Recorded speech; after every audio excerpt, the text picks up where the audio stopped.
Bismillahirrahmanirrahim. Assalamualaikum warahmatullahi wabarakatuh. Salam sejahtera bagi kita semua. Semoga kita dalam keadaan sehat, dalam lindungan Sang Maha Kuasa. Oke, baiklah, pada kesempatan kali ini saya akan membahas yaitu bagian komponen motherboard dan beserta dengan fungsinya, di mana materi ini sebenarnya sudah pernah dijelaskan, tapi ada beberapa mahasiswa yang request yang ingin lebih paham, lebih detail ya. Oke, saya langsung masuk ke materinya aja.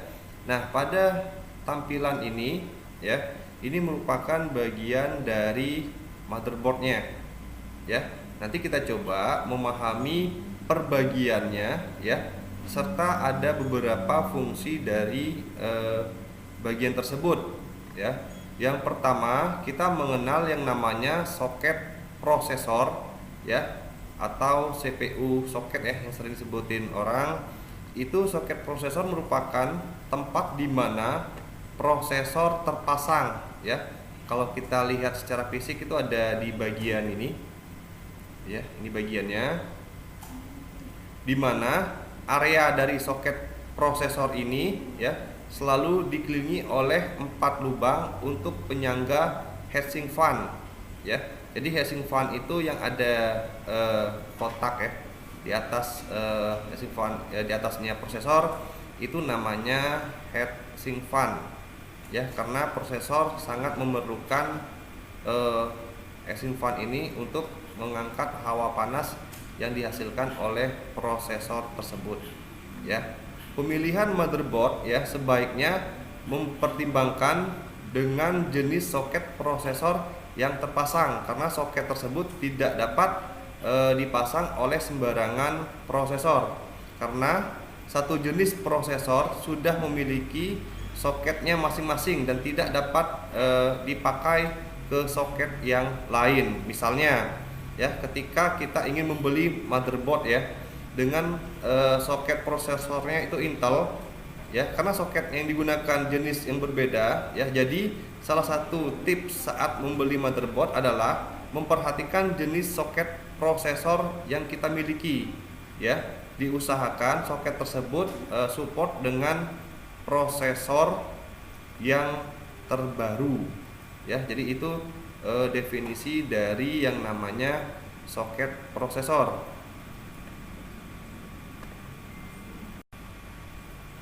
Berikutnya kita masuk ke yang namanya slot memori ya, atau slot RAM yang sering dibilang orang-orang di sekitar kita ya.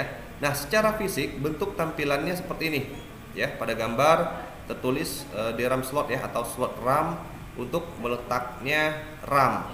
Secara fisik bentuknya itu berukuran panjang nih ya, yang warna kuning, sesuai dengan panjang RAM yang kita gunakan. Pada umumnya posisi slot memori ya ini bersebelahan dengan soket prosesor, jadi dia tidak jauh ya biasanya kedudukan dari slot RAM ini, dan biasanya jumlahnya lebih dari satu slot ya.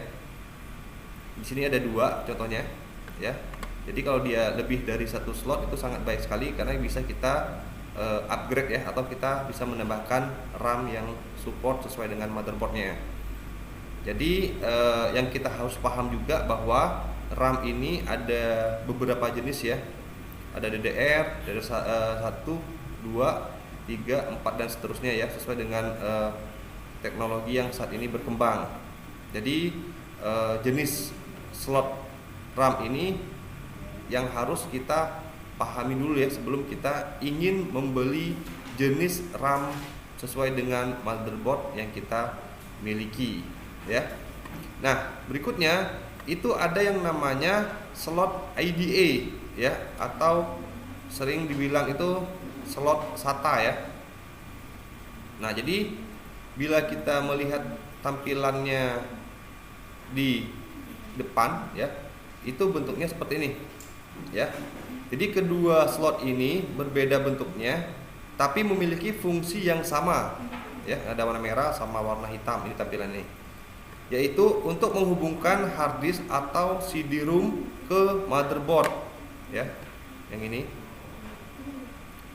ciri fisik dan slot ID adalah bentuknya agak memanjang ya, menyesuaikan dengan kondisi fisik kabel data IDE-nya ya. Sedangkan bentuk slot data bentuk fisiknya lebih kecil dan tidak terlalu memakan tempat ya, karena kabel data SATA juga bentuknya relatif lebih kecil ya. Ini kalau port SATA ya. Ini yang IDE tampilan seperti ini. Slot IDE ya umumnya dapat ditemukan di motherboard yang lama ya. Bukan berarti tidak ditemukan pada motherboard untuk perkembangan saat ini.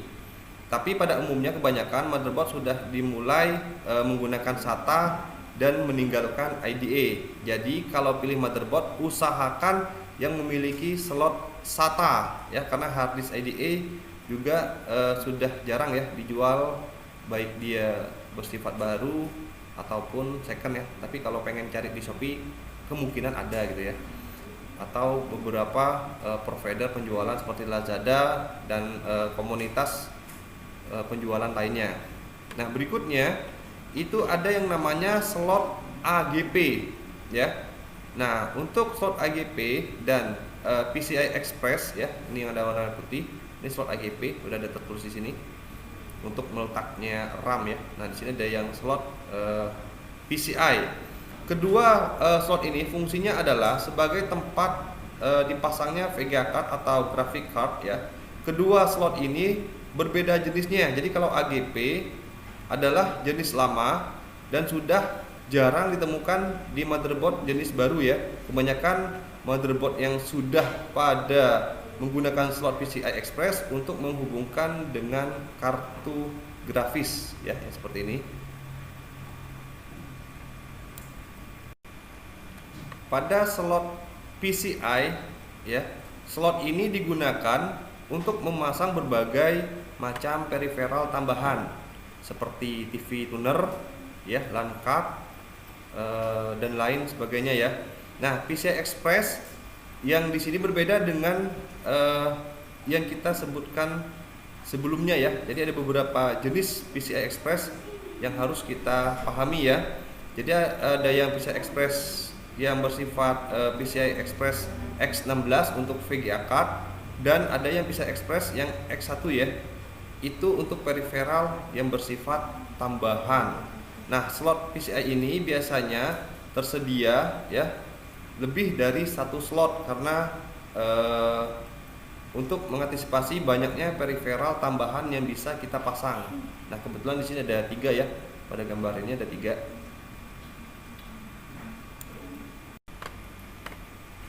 Berikutnya itu ada yang namanya CMOS baterai ya, tampilannya ini.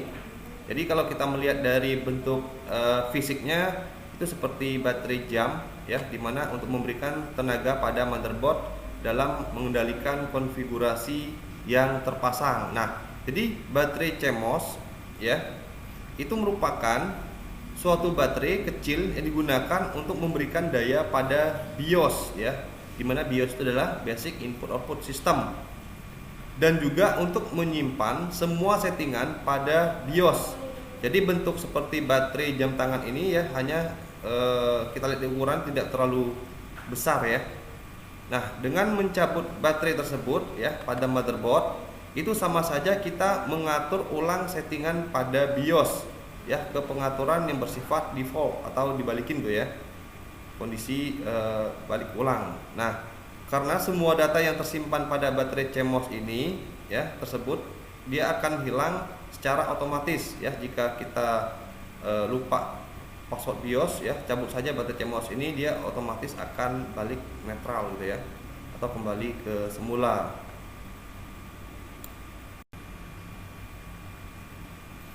Nah, berikutnya itu ada yang namanya konektor power ya. Kalau ini ATX konektor power, kita lihat itu untuk menghubungkan motherboard dengan power supply.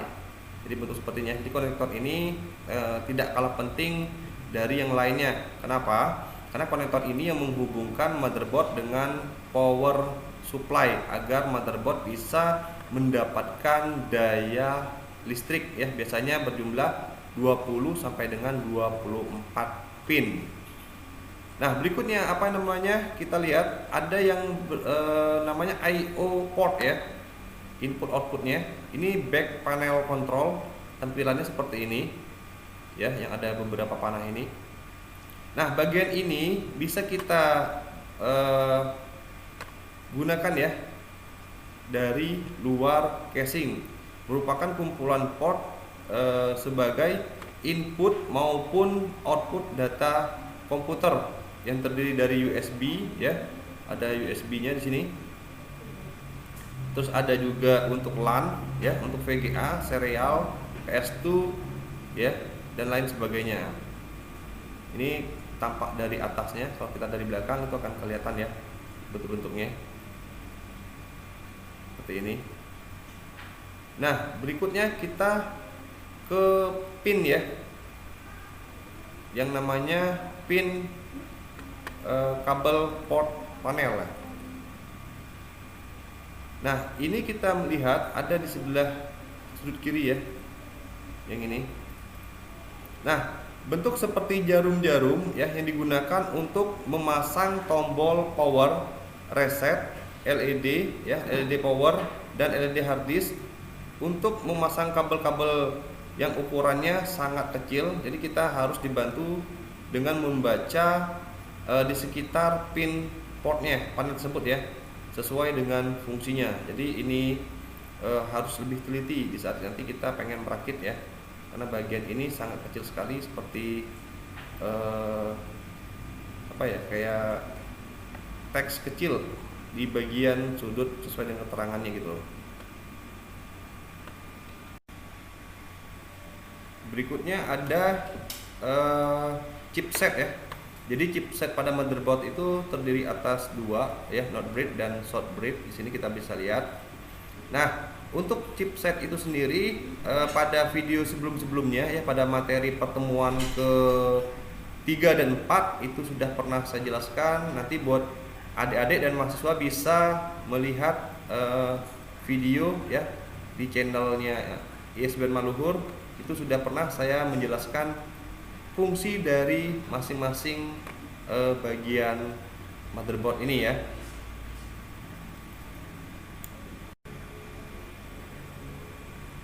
Baiklah, demikian materi singkat yang bisa saya sampaikan, di mana materi ini ada request secara Japri maupun WA group yang diminta oleh beberapa mahasiswa untuk menjelaskan tentang bagian dari motherboard ya.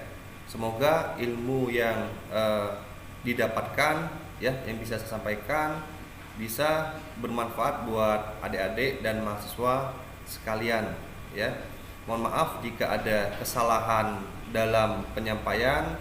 Cukup sekian, saya akhiri. Wabillahi taufik wal hidayah. Wassalamualaikum warahmatullahi wabarakatuh.